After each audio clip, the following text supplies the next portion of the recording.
तो हमारे लोगों को अगर रोज़गार मतलब खेत में वो बनाते रहे खेत में, तो खेत भी चलता रहेगा, उसकी दिहाड़ी भी आती रहेगी। इसी हमारी ये बात क्या ब्लॉक के माध्यम से प्रधानमंत्री तक ये बात उठाई जाए कि मनरेगा की दिहाड़ी लड़कों को वही मिले खेतों में, उनके खाते में आए, ताकि वो उनका काम चलता रहे। दोस्तों, क्या आप जानते हैं कि एक सफल इंसान और एक असफल इंसान में क्या अंतर होता है? तो जवाब यही है कि एक सफल इंसान निरंतर प्रयास करता है जब तक कि वह सफलता की किसी मिसाल को कायम नहीं कर देता। तो आज की इस वीडियो में मैं आपको मिलवाने वाली हूँ क्षेत्र के ऐसे ही सफल, कामयाब और प्रगतिशील किसान से, जिन्होंने कि सब्जी के उत्पादन कर अच्छा खासा नाम कमाया है और काफ़ी चर्चित उनकी सब्जियां हैं, दूर दूर तक उनकी सब्जियों की डिमांड है। तो चलिए आज मैं आपको उनसे ही मिलवाती हूँ और जानते हैं कि किस किस तरह की वेजिटेबल्स को उन्होंने अपने फार्म में ग्रो किया है और कितना उन्हें इस काम में प्रॉफिट हुआ है, किस तरह से वो अपनी वेजिटेबल्स को प्रोटेक्ट करते हैं। तो सब कुछ आज की इस वीडियो में जानते हैं। और वीडियो अगर आपको अच्छी लगे तो आप लोग वीडियो को लाइक और शेयर ज़रूर करें। तो चलिए दोस्तों, जल्दी से चलते हैं और जानते हैं।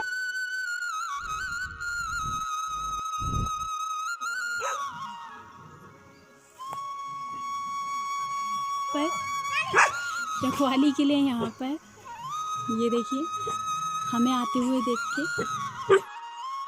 तो दोस्तों, सबसे पहले हम जानेंगे उनका परिचय।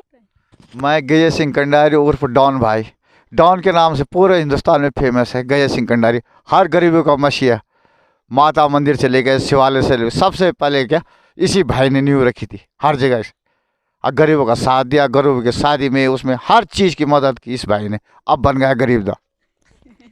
बिल्कुल। गजय सिंह कंडारी नाम और जिला विकासखंड बिरुखा। तो विकासखंड बिरोखाल और जिला पौड़ी गढ़वाल से हैं और हमारे तो गांव से ही हैं, नौगांव से। तो मेरे तो चाचा जी हुए। तो अब मैं चाचा जी से जानूंगी कि चाचा जी ने किस किस तरह से यहाँ पर खेती की है। हमने ये खेती मतलब लहसुन लगा रखा है, मूली लगा रखी है, इधर हमारे क्या ये बैंक वो है मटर है, मटर के साथ मूली है। तो काफ़ी सब्जियां हैं। अभी मैं आपको वीडियो में आगे दिखाऊंगी कि कौन कौन सी सब्जियां चाचा जी ने यहाँ पर ग्रो की हैं। और यहाँ पर सबसे पहले हम चाचा जी से जानेंगे, क्योंकि देखिए हमारे यहाँ पर पहाड़ों में ज़्यादातर लोग परंपरागत फसलें ही उगाते हैं, लेकिन चाचा जी ने यहाँ पर कुछ अलग से काम किया है, जैसे कि सब्जियों का उत्पादन किया है। तो चाचा जी से हम जानेंगे कि चाचा जी का रुझान इस तरफ किस तरह से गया और कब सबसे पहले चाचा जी ने ये सब्जियां उगाई और कितने एरिया में लगभग। हमने बेटा 7 साल से मतलब हल लगाना शुरू किया, और हल लगाते लगाते मैंने देखा इस हल में कुछ नहीं है, इसलिए अपना काम करो और सब्जी ताजी उगाओ। तो चाचा जी को लगा कि सब्जी उत्पादन में फ़ायदा है बजाय कि परंपरागत फसल को उगाने से। तो अब हम यहाँ पर जानेंगे कि चाचा जी ने लगभग कितने एरिया में यानी कि कितने खेतों में सब्जियों का उत्पादन किया है। तो चाचा जी यहाँ पर आप बताएंगे कि यहाँ पर बेटे 14-15 खेत है हमारे पूरे मंदिर तक। उसके बाद इधर को प्याज लहसुन अलग से है। उसके बाद हम अपने वो लगाएंगे सब्जियाँ, गोभी टमाटर बैंगन आलू। आलू तो लगा रखे हैं, पर अब टमाटर का सीज़न आ रहा है, लौकी का सीज़न आ रहा है, बैंगन का सीज़न आ रहा है, खीरे का सीज़न आ रहा है। अगले साल हमने 1.5 लाख से ऊपर काम किया, पर हमारे टमाटर की वैल्यू नहीं। 15 रुपये किलो बेचना पड़ा हमारे को, क्यों हमारे पास कोल्ड स्टोर नहीं है। तो यहाँ पर कोल्ड स्टोर की समस्या के कारण चाचा जी को मतलब अपने टमाटर के उत्पादन में फ़ायदा नहीं मिला, क्योंकि वो ख़राब हो गए। चलिए आगे जानते हैं चाचा जी से और भी जानकारी कि, क्योंकि देखिए इस तरह के उत्पादन में काफ़ी खर्चा भी आता है। तो चाचा जी से हम यहाँ पर जानेंगे कि चाचा जी को सरकार से कोई प्रोत्साहन या किसी विभाग से, तो आप यहाँ पर बताएंगे। हमारे को बेटी मतलब एक कृषि विभाग से मिल रखा है टैंक 2.5 लाख का, पानी की व्यवस्था पूरी उनकी है कृषि विभाग से। ये हमारे को उद्यान विभाग से है, ये मटर उटर सब उद्यान विभाग की तरफ से। बाकी हमारा प्रधान का काफ़ी सहयोग है गांव में। दोस्तों आगे हम यहाँ पर जानेंगे क्या, मैं आप लोगों को दिखा देती हूँ कि चाचा जी ने कौन कौन सी सब्जियाँ यहाँ पर उगाई हैं। तो चलिए आप लोग वीडियो में मेरे साथ बने रहें, आप लोगों को यहाँ पर ताज़ी ताज़ी सब्जियाँ मैं बताती हूँ। तो यहाँ पर आप बिल्कुल सामने देख सकते हैं, ये मूलियाँ हैं, काफ़ी अच्छी मूलियाँ हैं, क्योंकि ऊपर से ही पत्तियाँ देखने से आप जान सकते हैं कि मूली यहाँ पर इसकी ग्रोथ क्या होगी। चलिए और भी दिखाते हैं, और साथ में यहाँ पर ये लहसुन भी है, अभी अभी ये लगाई हुई हैं। आगे मैं आपको दिखाती हूँ कि और कौन कौन सी सब्जियाँ हैं। तो बिल्कुल हाँ, और ये चाचा जी यहाँ पर मूली को, ये देखिए, तो यहाँ पर आप देख सकते हैं काफ़ी अच्छी मूली है, एकदम ताज़ी ताज़ी भी हैं।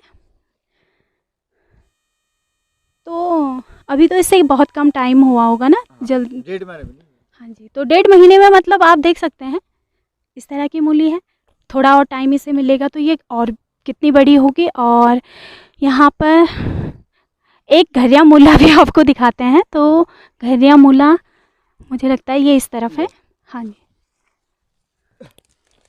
हाँ जी, ये घर है, ये देखिए, तो ये हमारे यहाँ पर इस तरीके से ये घरिया मूला यानी कि पहाड़ी जो मूली होती है, ये अच्छा, ये बीज भी खुद बना रखा है। मूली काफ़ी फेमस है, मूली की खिचड़ी, जो कि आपने सुना भी होगा। और ये इस तरफ मिर्च है। हाँ। तो ये मिर्च कौन सी है? ये देगी मिर्च है, देखी मिर्च है, बिल्कुल। मुझे लगता है ये काफ़ी मोटी मोटी होती हैं अभी, है ना? पूरे बाजार में सप्लाई की हमने, घर में भी है, लाल पीली हरी तीनों प्रकार की। हाँ। और देखिए दोस्तों, यहाँ पर ये बैंगन है, बैंगन की पौध आप देख सकते हैं। मुझे लगता है यहाँ पर फ्रूट्स भी आ गए होंगे, और कुछ फ्रूट्स तो शायद निकाल भी लिए हैं, हार्वेस्टिंग मतलब यहाँ पर हो गई है। चलिए आगे देखते हैं।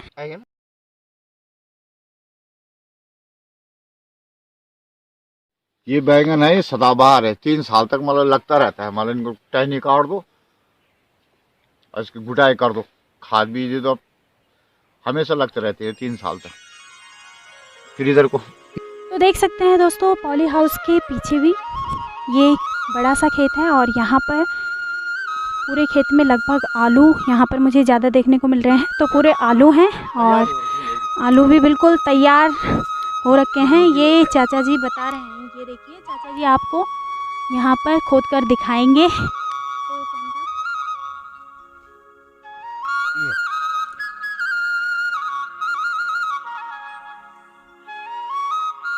अभी छोटे। हाँ जी, तो यहाँ पर आप देख सकते हैं आलू भी यहाँ पर तैयार हो रहे हैं। और चलिए आगे इस तरफ आप देख सकते हैं, इस एरिया में भी पूरा मतलब यहाँ पर प्याज लगाया गया है, लहसुन लगाया गया है काफ़ी एरिया में। चलिए चाचा जी वहाँ पर हमें मटर भी दिखाना चाहते हैं। अभी अभी मटर यहाँ पर बोई गई है, बिल्कुल अभी 1 हफ्ता हुआ है। तो मटर के बारे में जानते हैं कि मटर की किस तरह से पैदावार यहाँ पर होती है। तो चाचा जी आप बताएंगे कि मटर। बेटा इनको 24 घंटा हम पानी में भिगाते हैं, जब इनका अंकुर फूट जाता है उसके बाद हम क्या बुआई करते हैं। वो वाले हमारे सामने वाली मटर तैयार होने वाली है, ये बाद के लिए मार्च अप्रैल के लिए, जब सब्जी नहीं मिलती। तो बिल्कुल मतलब जब सीज़न आउट हो जाता है, यानी कि जब सीज़न पर इस तरह की सब्जियां नहीं मिलती, तो उस समय चाचा जी की सब्जियां तैयार होती हैं, और उस समय हमें ये सब्जियां खाने को मिलती हैं।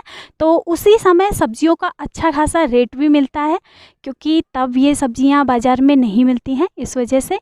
और यहाँ पर ये बोई हैं, और दूसरी तरफ मटर तैयार हैं वहाँ पर। तो कल वाले। हाँ जी, और फिर कल भी चाचा जी बोएंगे।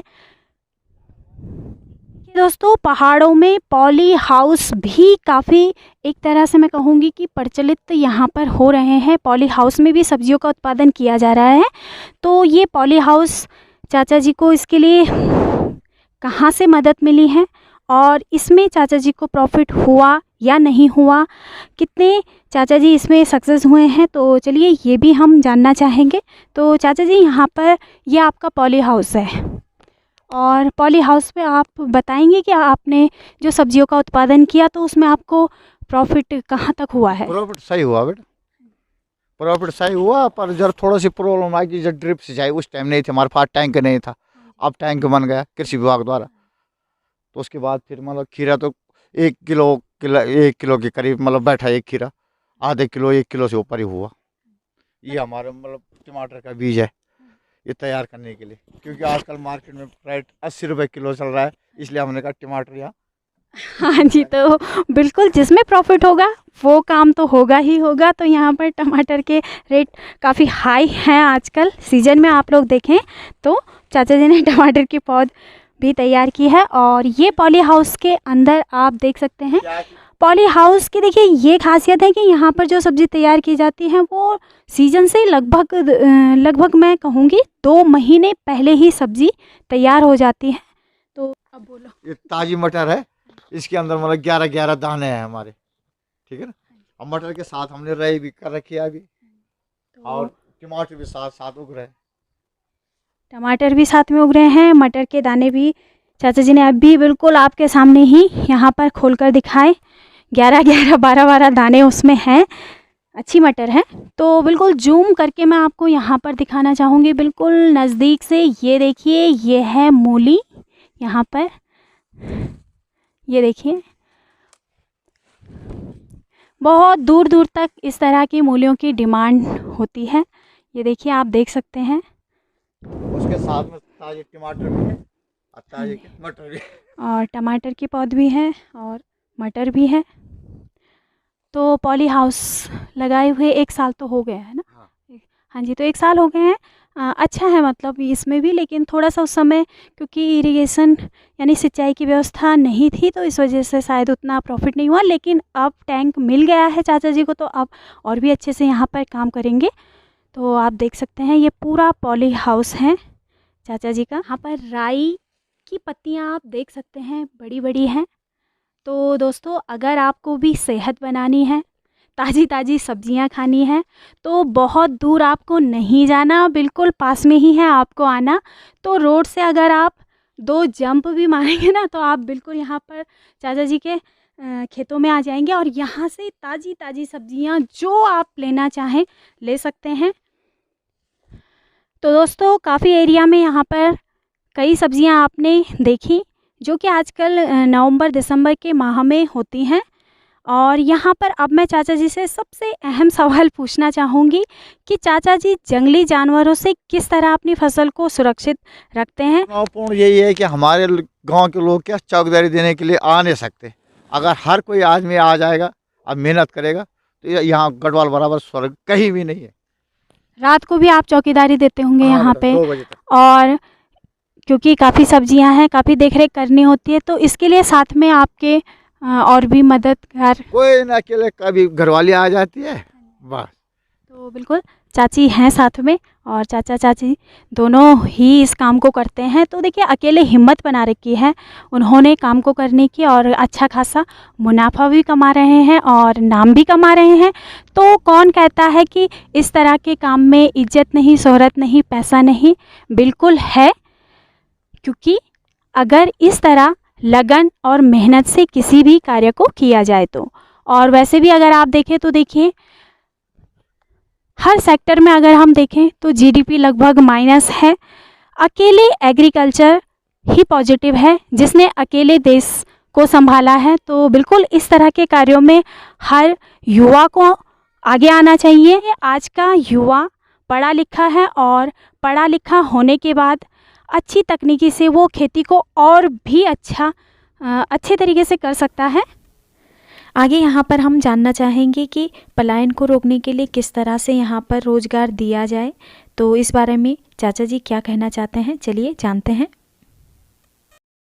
सबसे पहले तो बेटा हमारे को मतलब ऐसा एक प्रॉब्लम है कि मतलब जो मनरेगा से काम होता है ना हमारे उत्तराखंड में, अगर ये हर व्यक्ति के लिए मतलब ये हो जाए मनरेगा का काम अपने खेतों में करे, तो यहाँ का कोई भी गढ़वाल के लड़का बाहर प्लान नहीं कर सकता। बोलते थे कि हम मतलब 200 दिन के रोज़गार देते, पर रोज़गार कुछ है नहीं। जो हमारे लोगों को अगर रोज़गार मतलब खेत में वो बनाते रहे खेत में, तो खेत भी चलता रहेगा, उसकी दिहाड़ी भी आती रहेगी। इसी हमारी ये बात क्या ब्लॉक के माध्यम से प्रधानमंत्री तक ये बात उठाई जाए कि मनरेगा की दिहाड़ी लड़कों को वही मिले खेतों में, उनके खाते में आए, ताकि वो उनका काम चलता रहे। तो चाचा जी यहाँ पर इस सब्ज़ी के उत्पादन के लिए सबसे पहले तो यहाँ का जो क्लाइमेट यानी कि जलवायु है वो देखना ज़रूरी होगा ना, क्योंकि हर जगह तो सब्ज़ी का उत्पादन इस तरह सफल नहीं हो पाएगा। तो इसके लिए आपने मिट्टी की जांच वगैरह या कोई प्रशिक्षण आपने लिया या? दिया बेटा हमने, ये कृषि विभाग द्वारा हमारे श्रीनगर गए मिट्टी, वहाँ से जांच होगा, हमारे पास सोयल कार्ड है। तो बिल्कुल दोस्तों, अगर आप किसी भी फार्मिंग को करना चाहते हैं, कहीं पर भी करना चाहते हैं, तो उस जगह की मिट्टी को आपको सबसे पहले जांच करवाना होगा। उसके बाद आपको देखना होगा कि वहाँ पर क्लाइमेट कैसी है, और साथ में आपको बीजों को भी देखना होगा। बीजों का चुनाव भी आपको सही तरीके से करना होगा, सिंचाई वहाँ पर देखनी होगी, और साथ ही किस तरह का खाद आप उसमें डालते हैं।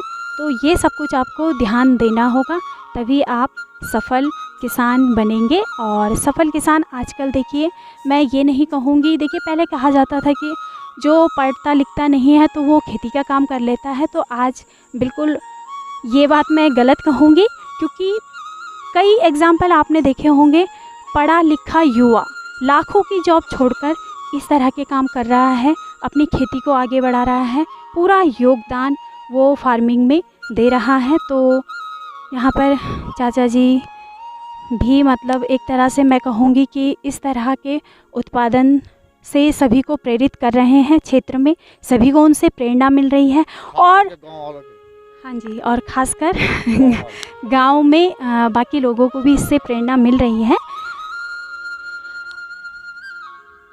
और देखिए दोस्तों, यहाँ पर सिंचाई के लिए ये काफ़ी अच्छा खासा टैंक भी है, और इस टैंक से चाचा जी को तो मदद मिल ही रही है, लेकिन साथ में चाचा जी कह रहे हैं कि बाकी औरों को भी चाचा जी यहाँ से पानी मतलब सिंचाई के लिए देते हैं। तो सहयोग की भावना। और इधर से चाची जी भी आ गई हैं, यहाँ पर आप देख सकते हैं। तो यहाँ पर आप बिल्कुल देख सकते हैं कि यहाँ पर खेतों में जो खाद दी जा रही है वो एकदम जैविक है, यानी कि यहाँ पर ये गोबर है, कोई रासायनिक खाद यहाँ पर नहीं है। और चाची जी इसे अभी अभी लेकर आई हैं, तो चाची जी का भी पूरा सहयोग है यहाँ पर चाचा जी के साथ में। और यहाँ पर मैं आपको बताऊं कि चाचा जी का जो उपनाम है चाचा जी उस नाम से बहुत ज़्यादा फेमस है। तो एक बार चाचा जी खुद ही अपने मुंह से। मैं गजय सिंह कंडारी उर्फ डॉन भाई, डॉन के नाम से पूरे हिंदुस्तान में फेमस है गजय सिंह कंडारी। हर गरीबों का मसीहा, माता मंदिर से लेकर शिवालय से लेकर सबसे पहले क्या इसी भाई ने नींव रखी थी हर जगह से। और गरीबों का साथ दिया, गरीबों की शादी में उसमें हर चीज़ की मदद की इस भाई ने, अब बन गया गरीब दा। बिल्कुल नहीं, गरीब नहीं है। जिनके पास इतने खेतों में अच्छी सब्जी हो रही है, इतनी और अच्छा खासा नाम पूरे क्षेत्र में है, तो वो तो वैसे भी धनी हुए। और यहाँ पर चाची जी हैं, तो चाची जी से भी मैं चाची जी का शुभ नाम। शोभा कंडारी। और मायका आपका गांव तो मतलब ससुराल तो नौगांव ही है, वो तो मायका मसमूली पोखड़ा साइड में चौनकोट। और चौनकोट में क्या फेमस है ये आप लोग मुझे कमेंट बॉक्स में लिखकर ज़रूर बताएं। और तो चाची जी आप भी मतलब चाचा जी के साथ में बराबर मेहनत करते बराबर। हाँ जी। और बाकी इसके अलावा भी आपने खेत किए हैं ना? हाँ, जैसे कि ये हो गया सरसों वगैरह वगैरह सब कर रखे। ये थोड़े ये मूली है, ये आलू है, ये प्याज थोड़ा सा ये लगा रखे। तो खुशी खुशी यहाँ पर चाचा जी अपनी खेती को करते हैं, और आप सब ने देख ही लिया है। तो अगर आप लोगों को मेरी आज की ये वीडियो पसंद आई है, चाचा जी का ये काम पसंद आया है, चाची जी से मिलकर अच्छा लगा है, तो आप लोग वीडियो को लाइक ज़रूर करें। लाइक करने के साथ साथ आप लोग इसे ज़्यादा से ज़्यादा दोस्तों में शेयर कर सकते हैं, और कमेंट तो आप साथ में करेंगे ही। तो चलिए दोस्तों, मिलेंगे अब हम अपने इसी तरह के नेक्स्ट वीडियो में।